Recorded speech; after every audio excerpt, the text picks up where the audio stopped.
Hey everybody, welcome back. I'm going to be sharing with you every single book that I read this year, and I'm going to be giving you what I thought of it and how many stars that I gave it as well too. So I have read 23 books this year. My goal was 24 books, and the reason why I don't have 24 to share with you is because the 24th book that I'm going to read actually doesn't come out until December 6th. It's from my favorite author. By the time this video comes out, I'm sure the book has already been out and I've already finished it. And also my goal this year, in the beginning of the year, I set a goal to read 24 books as well as to step out of my genre. So my favorite genre to read is romance, and I wanted to just step out of that a little bit and try other genres. So I'm happy to report that I did. I've tried a bunch of new genres, and I have to say that my second favorite genre is thrillers. So that's the first category that I'm going to share with you. So I'm going to break this up into categories. What kind of genre book it is, and then in that genre I will give you my least favorite all the way working up to my favorite in that particular genre. So I will have all the genres linked down below in the timestamps, just in case you only like one specific type of book, then you can fast forward to see what books I read in that genre. Okay, let's get started. So I dabbled in thrillers this year. I only read 3, but I have to say that it's my second favorite. I really like them and I really enjoyed them. Now I only did read one 5-star, but I enjoyed the rest. They're suspenseful and they're really fast. Like I can read them really quick because it's like, okay, I have to know what's gonna happen. So the first one that I have to share with you is The Couple Next Door by Sherry Lapina. This one's really popular. I've seen a lot of people review this one, and this was the first thriller that I read this year, and I gave this 4 stars. It was perfect. It got me hooked. I had to know what was gonna happen, and I really liked the different perspectives in the book as well too. You followed multiple characters, and what I liked about it is you also followed the detective too. So you kind of like were thinking about, okay, I have the detective's perspective, I have the husband's perspective, the wife, like who did it, you know? So it was really fun. The only reason why I didn't give it 5 stars, because while I was reading it, I thought, oh, for sure, this is 5 stars, was the ending. Like, a 5-star book is perfection. So the ending was not perfect in my book. I thought it got just a little too out there for me. Like I needed to be like realistic. Like there's some things that happen in this book where I was like, it was just a little too far-fetched for me, but it was a really good book and it was a fast read too. I mean, this book will get you. The second thriller that I have to share with you is My Lovely Wife by Samantha Downing. This one was another popular book that I saw a lot of people recommend. I was a little bit disappointed with it. I ended up giving this a 3.5 stars. The reason why is, I don't know, I just didn't really I liked the concept of the book, but I thought it could be delivered a little bit better. Now, I don't want to give anything away with these books. I thought it was a great concept. She just didn't deliver it the way I would have wanted her to. But I mean, it wasn't a horrible book. A 3.5 stars is a solid book. I mean, it kept me entertained and I did read it, but I just wanted more out of it. So yeah, 3.5 stars for this.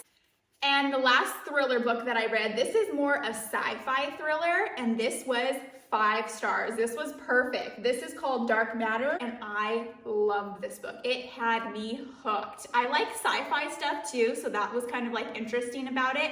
But when it says thriller, I mean, it had me hooked. I had to finish it. I read it in like a day and a half. It was so good. And this is kind of a throwback, but if you guys have ever watched Fringe, it reminded me of that. So if you like that TV show, definitely pick this up. I don't think you have to like sci-fi books to enjoy this. It was just really good, and it made you like think out there, and it just like was kind of out there. And yeah, it was really good. So I definitely enjoyed this book. Okay, so the next genre that I dabbled in was historical fiction. And I have to say that I did enjoy this genre as well too. You can hear my daughter screaming in the background. I'm sorry, I'm trying to film this while my husband's away, and it is what it is. But the first book that I have to share with you is Daisy Jones and the Six by Taylor Jenkins Reid. But I gave this book a 4 stars, and it was really good. This is a different book because it's interview style. So there is an interviewee, that's how the book is read. They ask the interviewee a question and they answer it. That's how the whole book is. But it was different. I enjoyed that. I don't like reading like the same type of books over and over again. So this is a book about Daisy Jones and the Six, and it takes place in the 70s, which was really fun. The reason why I didn't give it a 5 stars, because I thought this was an excellent book and I do recommend it, was the ending. I mean, 5 stars, like I said earlier, has to be perfect. And the ending to me, this is a rock band in the 70s. I expect drama with the band, like I expect something like crazy to happen. And the ending was just a little too neat for me. I don't know if I'm crazy, I just like weird stuff like that, but I expected just a little bit more out of the ending, but I did enjoy this book and I do recommend it. Okay, so the next book I have in historical fiction is by the same author, and that is The Seven Husbands of Evelyn Hugo. This one was a really good book as well too, and I gave it 4 stars as well. This is about a really popular movie star. Now it's all fiction, but the way you read it, like you actually think that all these movies that she was in exist. And it's like you Google it afterwards, like, oh, I want to watch that movie. And then you have to think like, oh, none of these movies or this character doesn't exist. And that's what makes a really good book. So I definitely recommend this one. And the last and final book that I have to share in this genre is probably, you guys have heard it 1,000 times because everybody recommends it here on YouTube, but I finally got my hands on The Nightingale by Kristen Hanna. Now this book I gave a 4.5 stars. Most people say it's the perfect book, give it 5 stars, and I agree, it was excellent. It was 4.5 stars. It's a really big book. It's almost 600 pages. And the reason why it wasn't quite a 5 stars is because the beginning was a little slow for me, and it was a big book. It took me a while to get into it, but I do understand because this book it takes place in World War II in France through the perspective of 2 sisters. One sister is married and have kids, and her husband goes off to war, and then the other perspective is from her little sister who's 18, single, and just wants to fight the good fight. And it's about both their stories, and it is tragic and it is beautiful. And it's just an epic story. After I read this book, I just constantly kept thinking about it. Like I would be doing something in my life and then I'd be like, oh, that reminded me of The Nightingale. Like it stays with you. And that's what really is a good book in my opinion, is that after you read it and like a month goes by and you're still thinking about it, that's what makes it perfect. So this was a really good book and I definitely recommend to read. Okay, so the next genre that I have is nonfiction. Now, I think nonfiction is like my least favorite genre to read. I did pick 2, and I like to read for enjoyment. Like instead of watching a show or something, I like to get engrossed in a book, a romance, a thriller. It's just, books are so much better than television. So nonfiction just aren't fun to read for me. I know some people, that's all they read. They like the self-help books and all that stuff, but that just isn't what I like to do. So I picked 2 nonfictions that pertain to me, and I really did enjoy them. The first book that I picked up is Life After Life by Raymond A. Moody. And this was an excellent book. I gave this 4 stars. It's this doctor, and he collects near-death experiences. So he got a near-death experience told to him one time, and he just kept collecting them. Like everybody kept telling him his near-death experiences. And that's what this book is about. He has hundreds of near-death experiences, and each one of these people that have died and come back to life, through medical anything, they all come from different backgrounds. Some have a Christian background, some don't, some are from different parts of the world. So they're all different, none of them have spoke, but yet their stories are so similar to what they experienced after they died. And it is just an amazing read. The way he tells it, he's not biased, he's not trying to shove down your throat, oh, heaven exists and all that. I am a Christian and I do believe that, and this just solidified that to me. It was just amazing to see. But he's not biased, he doesn't shove it down. He concludes the book with, he doesn't know if there's anything after life. But I don't know how after you read this book you don't think of that, but maybe that's just because that's what I already believed. But it's an amazing book and I definitely recommend it. Okay, this next book I have is The Reason Why I Jump.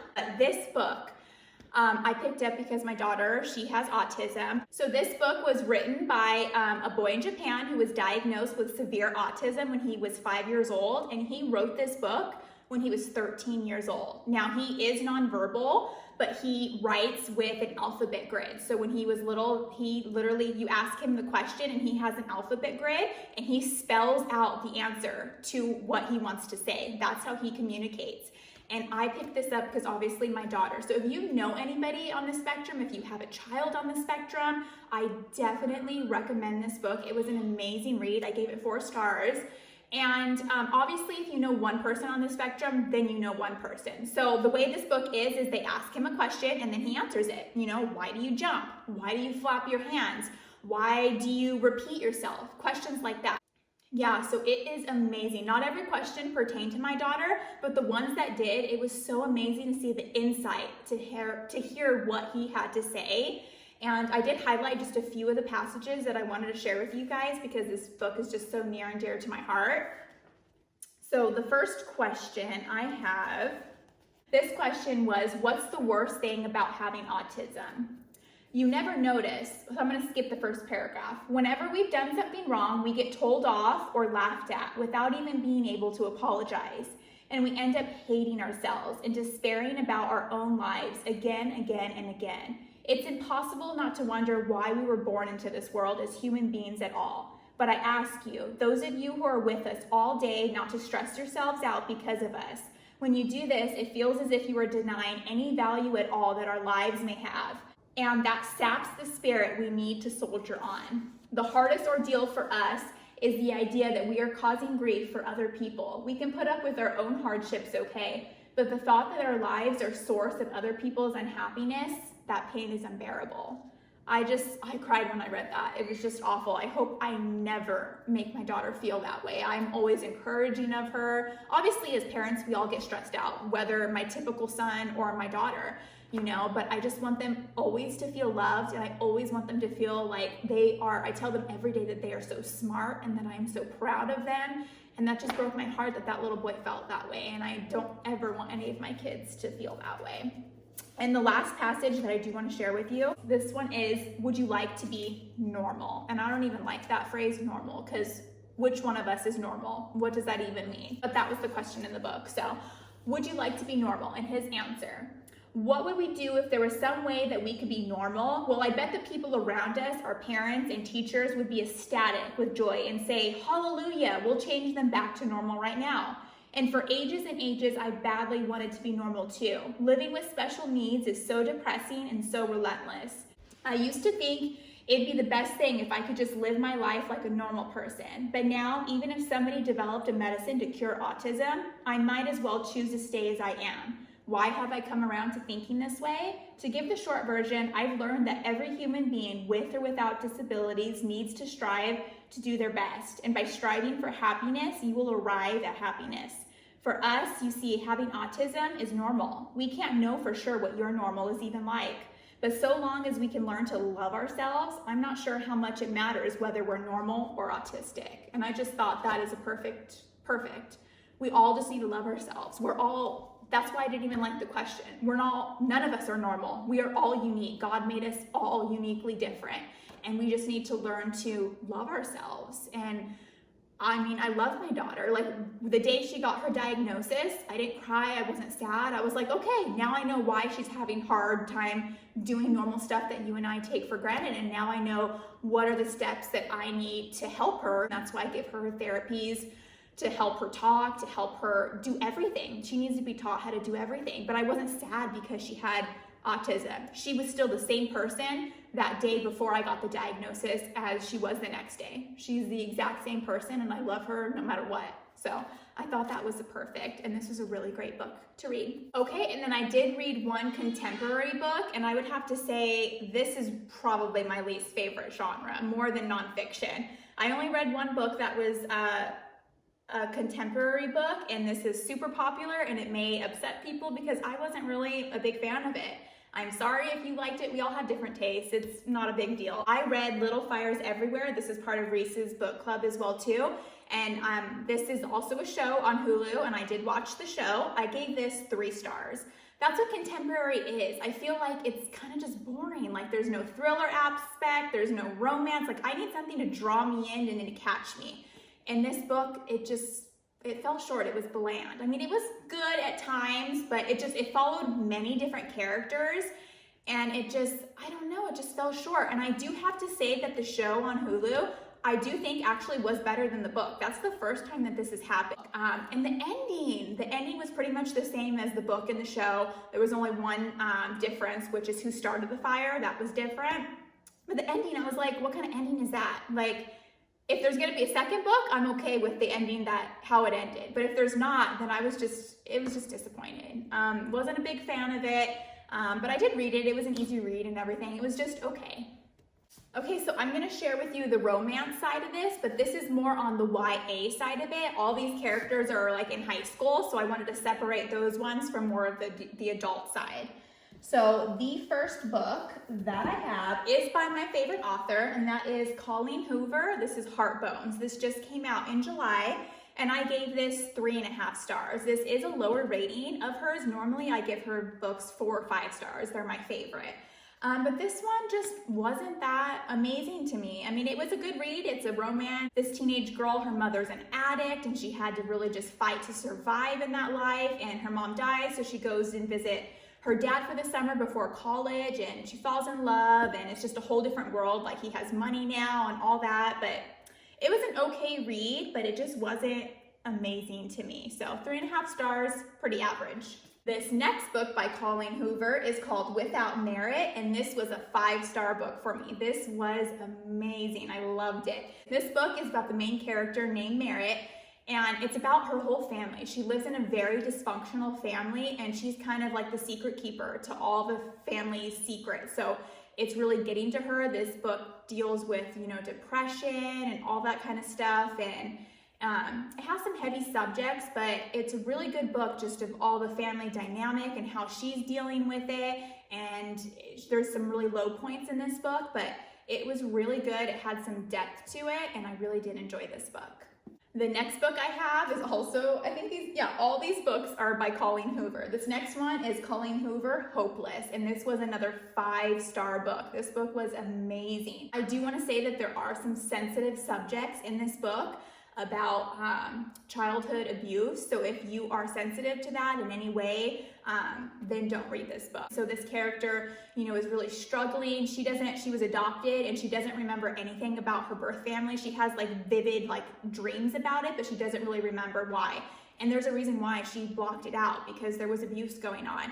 And so she's kind of figuring that out. She meets somebody from her past, and it's bringing back all these memories. And, of course, there's a love story involved as well, too. But the way this was written, it was so beautifully written. And some parts are very hard to read, but it was really good. And I definitely recommend it as long as you're okay reading stuff like that. And the last book that I have kind of in the YA, and the only reason why I say this is YA is just because these are all involving teenagers as the main characters. But this book is Losing Hope, and I thought this was part 2 to Hopeless, which was my mistake, but it wasn't. This is the same book told in the male perspective. So her love interest in the book, it's told by his perspective. And I do not like books like that. If I would have known that, I wouldn't have bought it, but I already bought it, so I did read it. So I gave this 2.5 stars, only because I just got done reading this book, and then I'm reading the exact same book, just from a different perspective. So I'm going over the same thing that happened from the other side. I don't know, I just find it boring because I just read the book. So if you like that though, and you like reading from the different perspective, then yeah, pick it up. But I wouldn't have bought it if I would have known. So 2.5 stars for this. Okay, the next book I have is more of a sci-fi romance. This book is called Reborn Yesterday by Tessa Bailey, and it's a vampire romance novel. Back in the day, that's all I used to read was vampire romance. But I have to say that I gave this book a 3 stars. I wasn't that impressed with it. Every book has a different take on vampires, right? They weren't explained very well, and I just didn't really care for them. I mean, it's an okay book. There's a nice romance in it. I like some of the side characters. They did have a vampire slayer in this book, and I liked her a lot. She was one of my favorite characters, honestly. But the actual vampire romance and the way that kind of worked, it just wasn't my favorite, but it was an okay read. So I gave this 3 stars. Next book I have is called F Love by Taryn Fisher. And I wanted to read a book of Taryn Fisher because she co-writes some books with Colleen Hoover, which is my favorite, but I wanted to read one of her standalone books first. So this is the first book that I read of her, and I gave this 3 stars. I thought it was okay. I wasn't a huge fan of any of the characters. None of the characters are really likable in this book. I mean, I guess it's called F Love for a reason. So if you're gonna call it that, I feel like there shouldn't be a happy ending. A guy not choosing you and you just waiting around for him is not a good romance to me. So it just had a lot of stuff like that in the book, and I just wasn't a big fan of it. I thought that she could have done better. Everybody could have done better. None of these characters were really likable. So yeah, 3 stars for me. Okay, the next book I have is by Taylor Jenkins Reid, and this is After I Do. I gave this book a 3 stars as well too. 3 stars is average, not anything amazing. It wasn't terrible, like I was able to finish it. But this book is about a married couple and they kind of just come to their ends and they decide to take a year apart and not communicate through the whole thing. And I just didn't find it realistic. I don't know. I guess I'm in a healthy marriage. I don't know, but I communicate with my partner and I don't see how that would help. And I just felt like they lost communication, which is why they needed a separation. And I feel like she doesn't even really do a lot of self-learning through the year that she spends apart. And yeah, I don't want to give anything away, but I just wasn't a big fan of the concept or the book itself. I mean, it was okay. I read it. It wasn't terrible or anything, but it wasn't anything special. So 3 stars for After I Do. Okay, another book by Taylor Jenkins Reid is Forever Interrupted, and this is also a 3-star book. This one was about a couple that just gotten married and they have an epic romance. It's in the very beginning, but something happened. Okay, so I am gonna say what happens in this book because it does say it in the back of the book, but her husband dies after only 9 days of being married to him, so she has to find herself. Like, she just found the love of her life and she lost him, and now she has to cope with that and find herself. And I mean, it just, I don't know, it fell short for me. I didn't really care for it. I read it a while ago, but there was nothing special that jumped out of it. I do like tragic love stories, but I don't know, like I felt like she didn't even really know him in the first place, and then she lost him, and I don't know, it was just okay. So 3 stars for me. Okay, the next book I have is by Christina Lauren, which is 2 authors that co-write a bunch of books together, and this one is called Love in Other Words. And this is another bigger book, I have to say, but this takes place in 2 different timelines. So the main character, she tells her story of when she was a teenager, when she met, this guy that's the main interest, and then she reconnects with him like 10 years later. So there's 2 different time perspectives in this. And I gave this book a 3.5 stars. It was really good. Like, I read it pretty fast. The reason why I wasn't a big fan is, 1, I didn't really care for the teenage version of her, and 2, I mean, it's just not an epic romance because of one of the reasons why I mentioned earlier. Something happens, and that's just not forgivable in my book, so I don't consider it an epic romance. Anyway, so some things happen in this book that I'm just not particularly fond of, but it was easy to read. Like, I wanted to know, like, what happened, because there's something that happens that causes her not to talk to the guy for 10 years, and when I finally find what that is, I'm like, okay, and I'm like, well, why are you with him still? So I don't know, it wasn't that great, but it was an easy read. So Love in Other Words, 3.5 stars. Okay, the next book I have is by Colleen Hoover, and this is Regretting You, and this is 4 stars. This was another really good book too. It has 2 different perspectives, and this is different because it has the mother's perspective and it has the daughter's perspective as well too. So the mother got pregnant with her daughter at a young age. She got married to her father, has raised her, tried to do everything right, what she thought was right. And then now the daughter's a teenager and something inexplicable happens to their family, and they're forced to really just deal with that. I don't want to give anything away, but they're forced to deal with it, and their relationship is kind of broken, and you're reading both perspectives of how they're coming together and how they're dealing with this thing that happened in their family. And it was a really good book. I liked both perspectives of it, and the mom's trying to do what she thinks is right, and it was a really good book, so definitely 4 stars. Okay, the next book I have is by Taylor Jenkins Reid, and this is Maybe in Another Life. This is a 4.5 star book. I really enjoyed this book, and I like how it was told. So this book, it starts off as a woman. She comes back to LA, her hometown. She's kind of in the fork in a road, and she runs into her old love of her life. And so it forks after that. So there's one version of this book where she goes home with him, and there's another part in this book where she doesn't go home with him. So it veers off into 2 different what ifs. Like, what if she got back together with him, and then what if she didn't? And it goes through, each chapter is vice versa. And I really enjoyed this. You honestly like both. You can't even choose, like the way with or without him. Both options, I couldn't even pick to tell you which one that I liked better. They were both really amazing to read, and it was really fun. I really like that if you can't even choose which side of the road that you would prefer, because that's a really good written book. It was a really unique read because of that, and I really enjoyed it, and I enjoyed both sides as well too. So definitely recommend. This is a really good book. Okay, next book we have is by K.A. Tucker, The Simple Wild, and this is also a 4.5-star read. Really good. This is about a girl, and her dad is from Alaska. Her parents are divorced. She's never even been to Alaska since she was like 1.5, since her parents split up, and he has been diagnosed with cancer, so she finally flies back there to kind of repair their relationship and to rebuild, and they live out in the wilderness. Like, there is nothing out there, and it's a romance, so she does, start up a romance out there in Alaska, and it was just such a good read. I loved it. It was a little bit slow in the beginning, that's why it wasn't a 5-star book for me, but it was amazing. Oh, it was just, I still think about it to this day, and that's what equals a good book in my opinion. I loved the romance in it. I loved just the Alaska part of it, and it was amazing. So there is a sequel to this book that I have not read yet, but I will be picking up next year to read, and I am excited for that.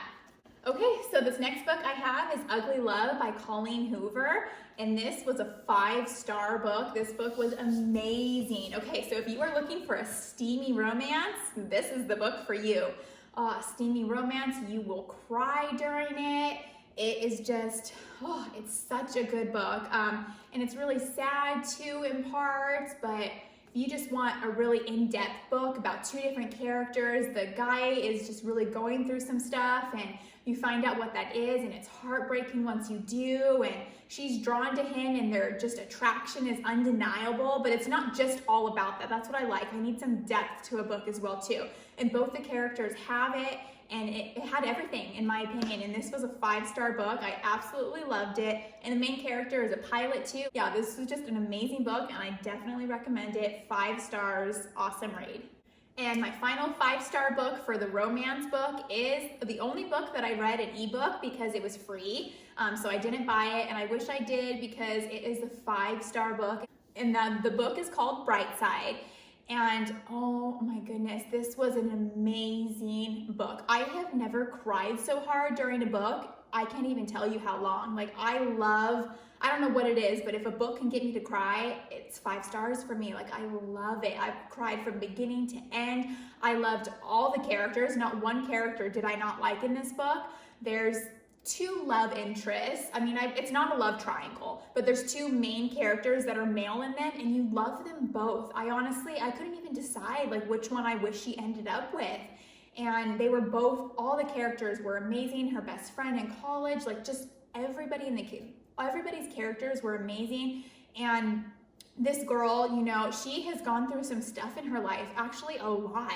And you would think that she would be, bitter about the world and depressed and all this stuff, but it's called Brightside because she always looks up to the bright side, and she has such a positive attitude, even with everything that she's gone through in her life. And she just inspires everyone around her, and it's just such a heartbreaking but lovely book, and I absolutely loved it. I'm gonna cry just thinking about it. Like, it was an amazing book, and I definitely recommend it to read. I'm excited to check out more books by the author because this is the first one that I read, and I love it. And there's also a second book called Gus, which is one of the main characters in this book, and it's about him. So I think that's gonna be the second book that I'm gonna read because it's the same character from this book. So I am definitely excited to read that one next year. So I'm sorry if this video was a little bit long, but I just wanted to quickly go through all the books that I read this year. I hope you guys enjoyed it. Please let me know, what are your recommendations that I read next year? Because I'm going to be doing the same thing next year, 24 more books, so I need some more recommendations of what to read. So let me know down below, what are your favorite books? And let me know if you've read any of these books and if you like them as well too. So thank you so much for watching, you guys. I'll see you next time. Bye.